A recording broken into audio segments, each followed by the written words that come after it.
क्यों 99% लोग कड़ी मेहनत के बाद भी फेल होते हैं? The secret of subconscious mind. मिलिए आर्यन से। आर्यन बिल्कुल हम और आप जैसा है।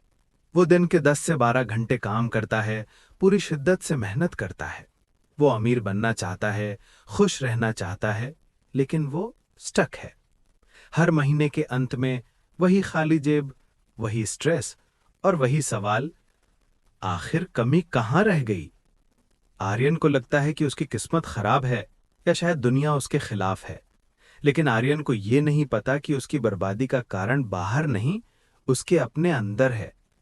असल में आर्यन एक बहुत बड़ी गलती कर रहा है। वो अपनी गाड़ी का एक्सेलरेटर तो दबा रहा है, लेकिन उसने हैंड ब्रेक नीचे करना भूल गया है। और वो हैंड ब्रेक है उसका अपना सबकॉन्शियस माइंड, यानी अवचेतन मन। आज हम डॉक्टर जोसेफ मर्फी की किताब the power of your subconscious mind के जरिए आर्यन की और शायद आपकी भी जिंदगी बदलने वाले हैं। आज हम सीखेंगे कि कैसे अपने दिमाग के इस सोए हुए दानव को जगाकर हम नामुमकिन को मुमकिन बना सकते हैं। डॉक्टर जोसेफ मर्फी कहते हैं कि हमारा दिमाग एक आइसबर्ग की तरह है। जो हिस्सा पानी के ऊपर दिखता है वो है हमारा कॉन्शियस माइंड, चेतन मन, यानी आपकी तार्किक सोच। ये सिर्फ 10% है। लेकिन पानी के नीचे जो विशाल पहाड़ है वो है आपका सबकॉन्शियस माइंड, अवचेतन मन। ये 90% है और असली खेल यही होता है।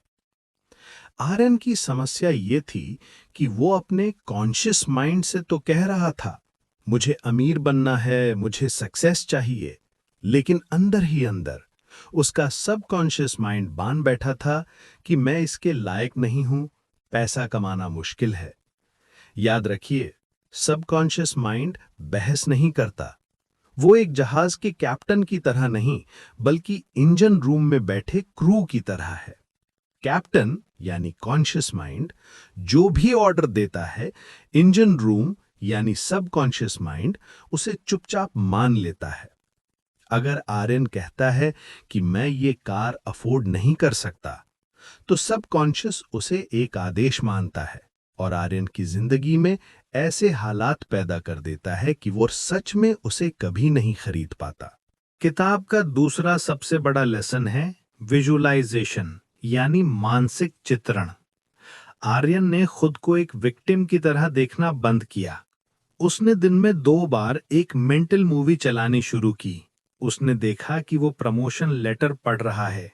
उसने महसूस किया कि उसके कलीग्स उसे बधाई दे रहे हैं।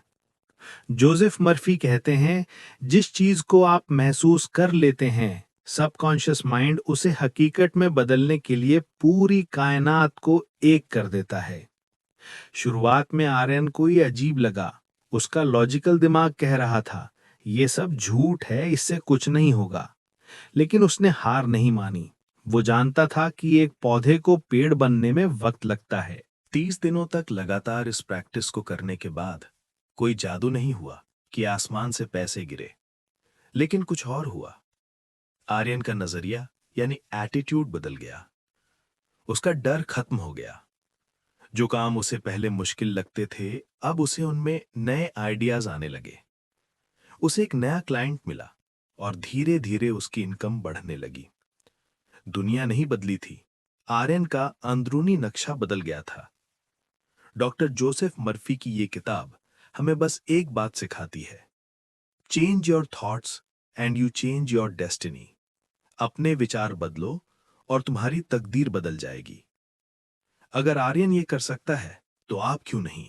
तो आज का चैलेंज ये है, अगले 30 दिनों तक सोने से ठीक पहले अपनी लाइफ के किसी एक प्रॉब्लम के बारे में सोचना बंद करें और उसके सल्यूशन को महसूस करते हुए सोएं। अगर आप ये चैलेंज लेने के लिए तैयार हैं तो कमेंट्स में लिखें, आई हैव द पावर। ऐसी ही और लाइफ चेंजिंग कहानियों और प्रैक्टिकल विजडम के लिए चैनल को सब्सक्राइब करना ना भूलें। याद रखिए, खजाना आपके अंदर है। तो आज का चैलेंज ये है, अगले 30 दिनों तक सोने से ठीक पहले अपनी लाइफ के किसी एक प्रॉब्लम के बारे में सोचना बंद करें और उसके सल्यूशन को महसूस करते हुए सोएं। अगर आप ये चैलेंज लेने के लिए तैयार हैं तो कमेंट्स में लिखें आई हैव द पावर। ऐसी ही और लाइफ चेंजिंग कहानियों और प्रैक्टिकल विजडम के लिए चैनल को सब्सक्राइब करना ना भूलें। याद रखिए, खजाना आपके अंदर है,